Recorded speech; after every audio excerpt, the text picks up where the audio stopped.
On January 26, 2020, a small headline from a famous media outlet sent shockwaves worldwide when it announced that Kobe Bryant's helicopter had met an accident. Within a few minutes, the whole of social media buzzed with news of Kobe Bryant's accident. This is the story of a tragic event that led to a horrific accident that changed the lives of Kobe Bryant and his family forever.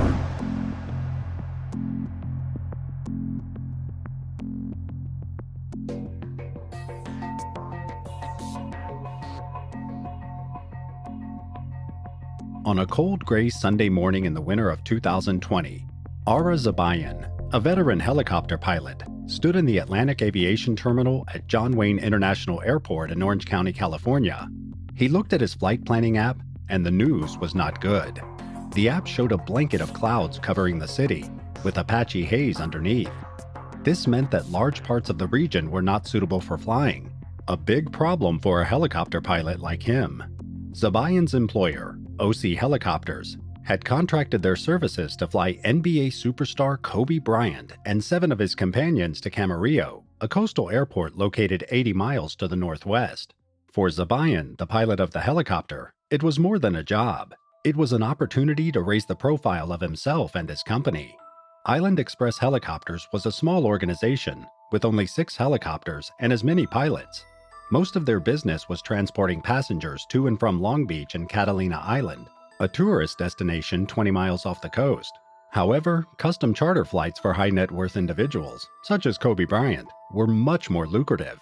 Kobe was a valued client of the company. According to former Island Express pilot Kurt Dietz, Kobe's protection gave the company a certain luster. Keeping him happy was a priority for the company, and getting him to his destination safely and on time was Zabayan's first priority. On the morning of 26 January 2020, Bryant boarded the Sikorsky S-76B, a twin-engine aircraft considered one of the safest in the world. However, the company Island Express, which was responsible for the flight, was only licensed to fly under visual flight regulations, meaning the pilot had to be able to see the ground at all times. Brick Webb, the owner of OC Helicopters, had arrived at the terminal to help with boarding, and then Zabayan showed Webb the weather map. The map was colored red, which meant conditions were too bad to fly the direct route to Camarillo over the coast. But Zabayan had a plan. He proposed an alternative route that would take them longer, but would take them safely inland and east of downtown LA. The safety of the flight was assured by an analysis tool to determine flight risk, an electronic checklist with 69 items that provided a number of points that indicated the risk factor. A score higher than 45 would require the pilot to consult management before taking off. But since Bryant had to move on, Zabayan skipped this step and hit the submit button. And with that, all Kobe Bryant and company had to do was arrive. Kobe Bryant's car arrived a little late, along with a group of travelers from the Mamba Sports Academy. Bryant had recently retired from the NBA. Mamba out. And took a special interest in his 13-year-old daughter Gianna's athletic development. He had formed Team Mamba with himself as coach and recruited a team of girls from Orange County to play with Gianna. Accompanying her were Peyton Chester and her mother, Sarah Chester, as well as Alyssa Altabelli with her parents Carrie and John Altabelli. The team was also accompanied by Bryant's assistant coach Christina Mauser, who the Bryants had met through Gianna's private school at Corona Del Mar. They were all heading to Thousand Oaks for a travel league basketball tournament. The night before, Bryant's personal assistant had called OC Helicopters to reschedule the departure time from 9:45 a.m. to 9 a.m. so that Bryant could check out earlier in the morning. The group was dressed in identical black tracksuits, featuring a Nike swoosh and the Mamba Sports Academy logo in white. Team Mamba was ready for takeoff. Bryant was running a little behind schedule, but that wasn't unusual according to Whitney Bagg of Island Express. As soon as he climbed out of the car, Zabayan returned to the cockpit, and Webb escorted the passengers to the Sikorsky helicopter. The interior of the helicopter was spacious, outfitted with polished mahogany veneer and gold-colored accents, upholstered in two-tone leather with bench seats, 4 across, one facing forward and the other back. At 9:06 a.m., the fuselage tilted forward and the aircraft came off the ground. The 2 turbines yawed louder as they started up, and the thumping of the rotor became louder.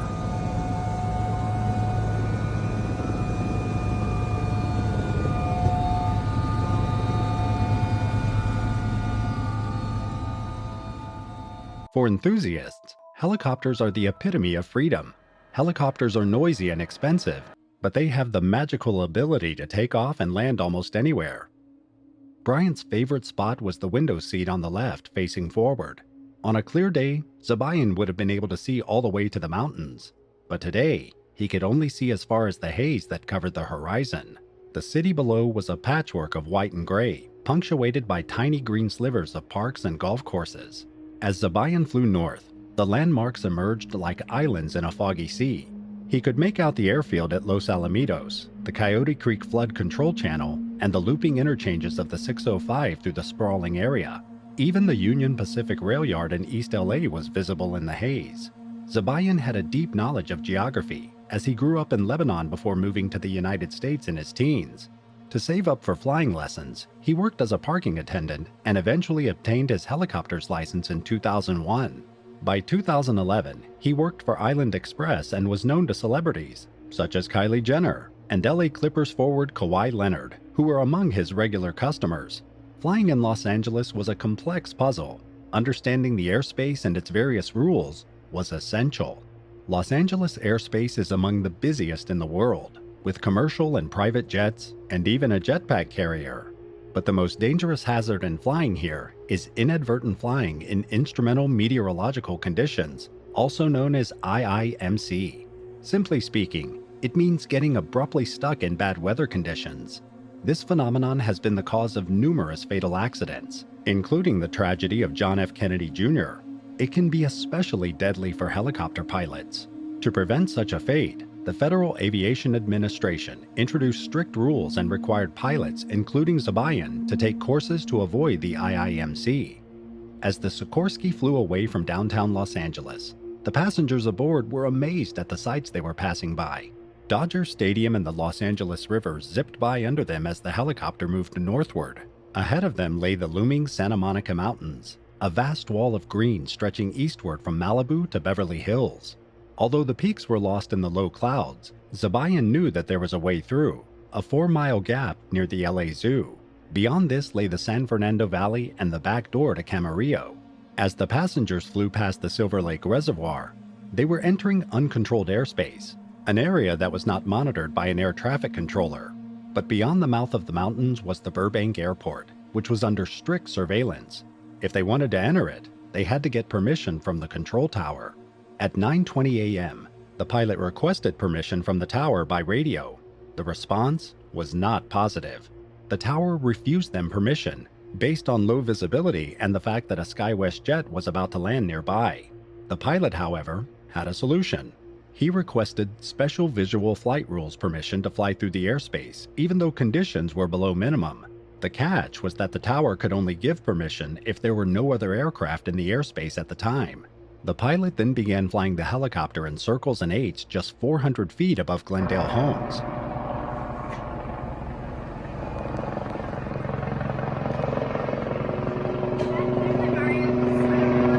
Yeah, go ahead.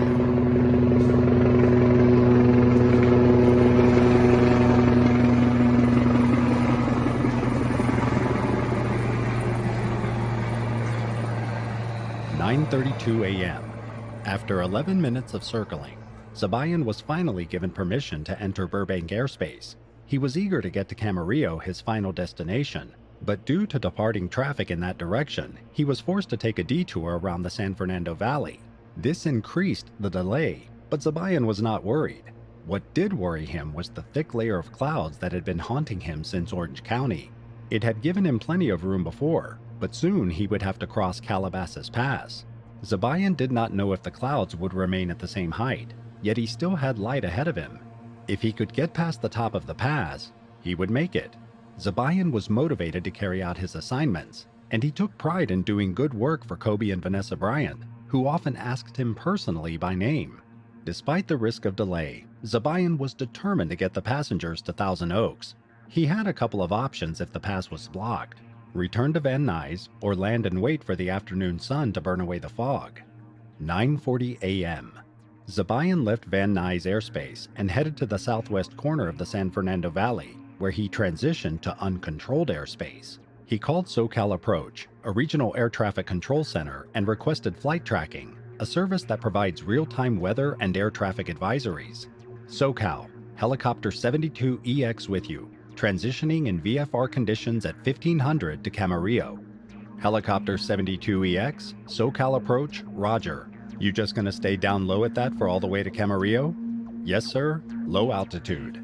SoCal approach warned him that they would probably lose radar and radio contact with him soon, but Zabayan stayed on the frequency and waited for a positive response. Along the Ventura Freeway, he flew over the commons at Calabasas Shopping Center, the rows of McMansions and Calabasas Park Estates, and a water tower on a stubby hill. As the ground beneath him gradually rose higher, he kept pace with his own height. It didn't make much difference, but if he ended up in a cloud, his IIMC training would come in handy. He knew he had to keep flying straight ahead and climb up quickly through the cloud layer, engaging the autopilot to maintain flight direction and set the rate of ascent. Zabayan buzzed over the top of the pass at 150 miles per hour.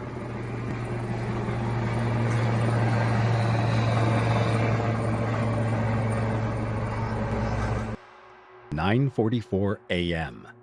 This helicopter pacing in the sky was also witnessed by a few hikers on the ground.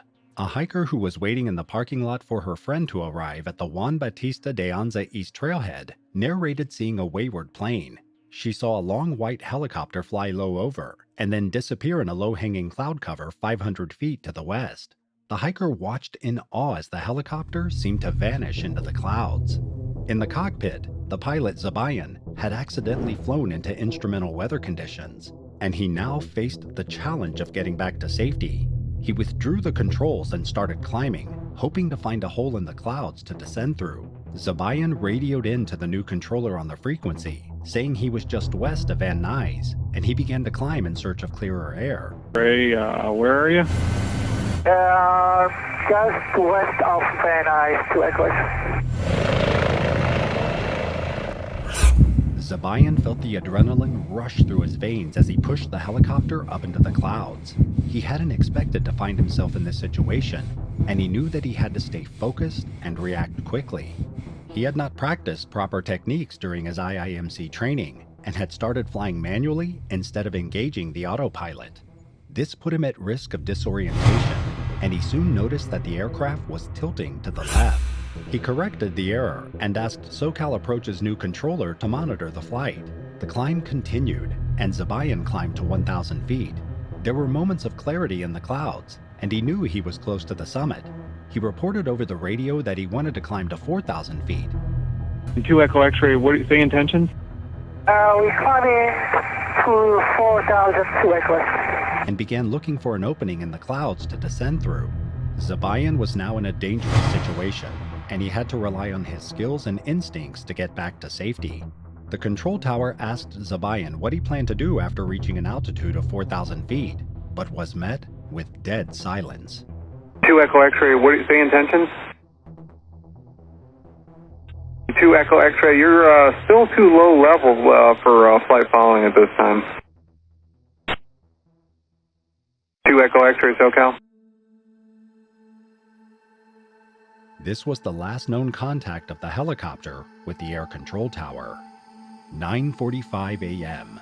On the hills of Calabasas, 2 mountain bikers were pausing on the trail above the Las Virgenes Municipal Water District facility when a big thumping sound caught their attention. Suddenly, a blue and white helicopter appeared out of the clouds, flying from left to right. They got a small glimpse of his torso before disaster struck. In just seconds, the helicopter crashed into the hillside at dizzying speed.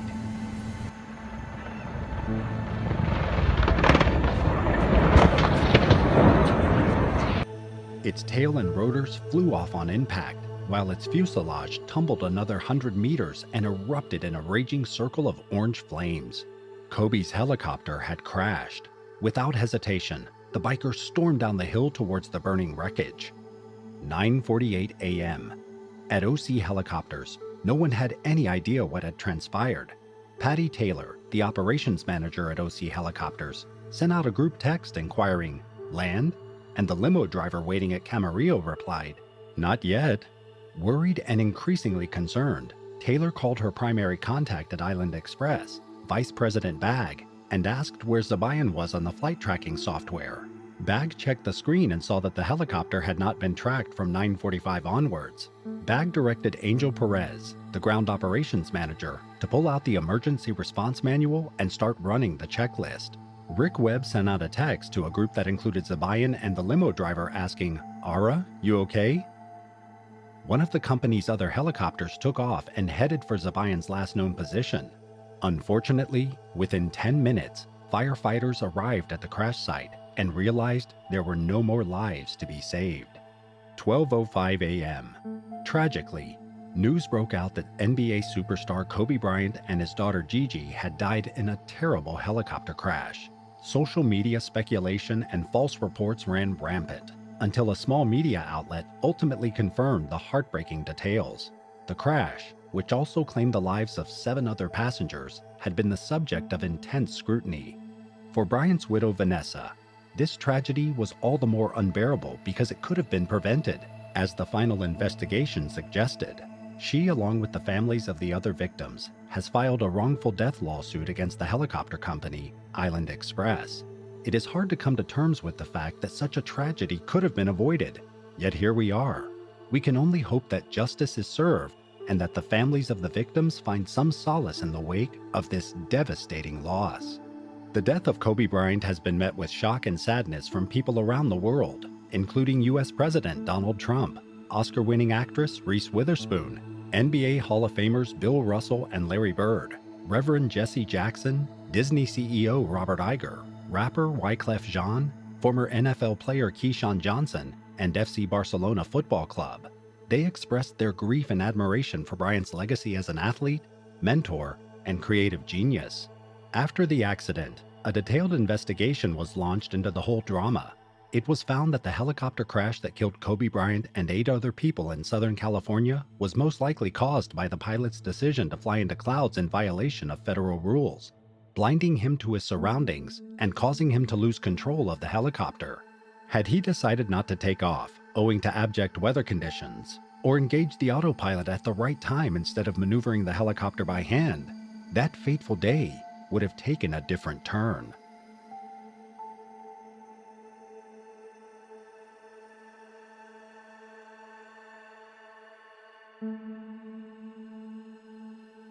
Thanks for watching this story. Don't forget to like and subscribe, and turn on your notification bell to stay updated on more similar videos. We would love to hear your thoughts, so feel free to share your comments below. Until next time.